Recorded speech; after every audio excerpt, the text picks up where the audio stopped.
Assalamualaikum semua. Nah, di video ini saya akan membahas perkembangbiakan tumbuhan. Perkembangbiakan tumbuhan ini dibagi menjadi dua, yaitu generatif dan vegetatif. Generatif yaitu perkembangbiakan makhluk hidup yang terjadi melalui perkawinan. Sedangkan vegetatif yaitu perkembangbiakan makhluk hidup yang terjadi secara tak kawin. Di sini saya akan membahas satu persatu. Nah, saya akan membahas dulu tentang perkembangbiakan secara generatif. Perkembangbiakan generatif melibatkan tumbuhan-tumbuhan yang berbunga. Tumbuhan yang berbunga ini mengalami perkembangbiakan melalui bunga. Pada bunga tersebut ada namanya proses penyerbukan. Nah, pasti ada yang bertanya, apa itu penyerbukan? Penyerbukan ialah jatuhnya benang sari ke kepala putik. Alat perkembangbiakan generatif yaitu bunga. Nah, sekarang kita mempelajari bagian-bagian bunga. Pertama ada tangkai bunga, kemudian ada dasar bunga,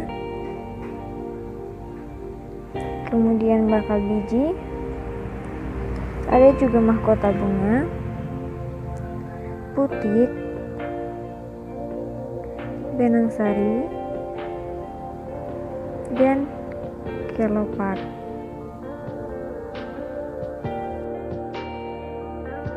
Kemudian saya akan membahas satu persatu fungsi dari bagian-bagian bunga tersebut.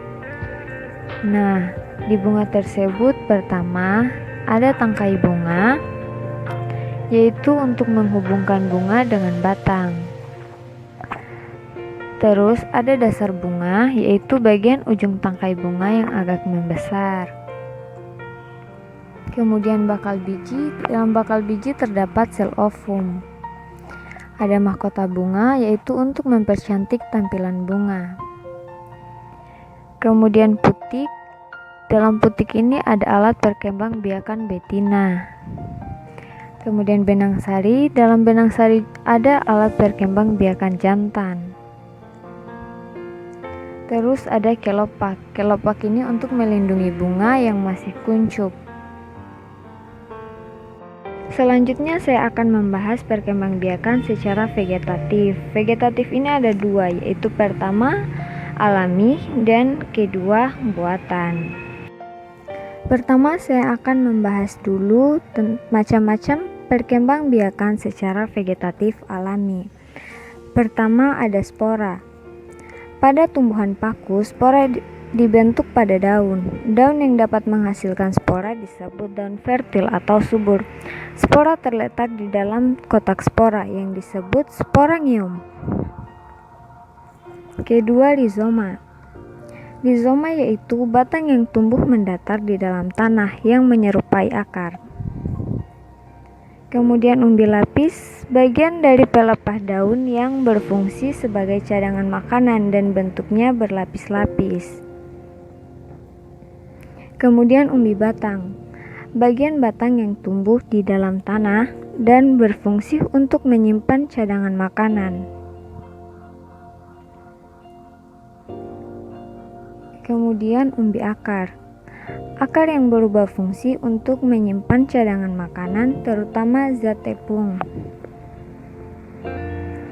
Kemudian tunas, kuncup yang tumbuh pada ujung batang atau ketiak daun.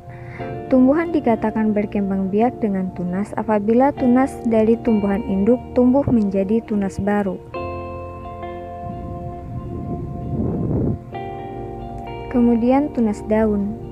Tunas yang tumbuh pada daun disebut tunas adventif. Pada tepi daun terdapat tunas yang dapat tumbuh bila diletakkan di tanah gembur. Kemudian geragi.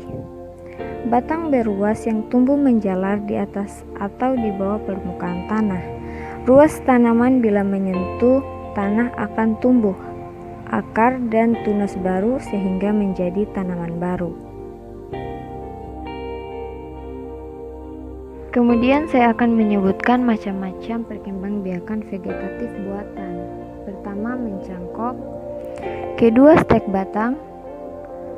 Ketiga, merunduk. Keempat, okulasi. Dan 5, menyambung.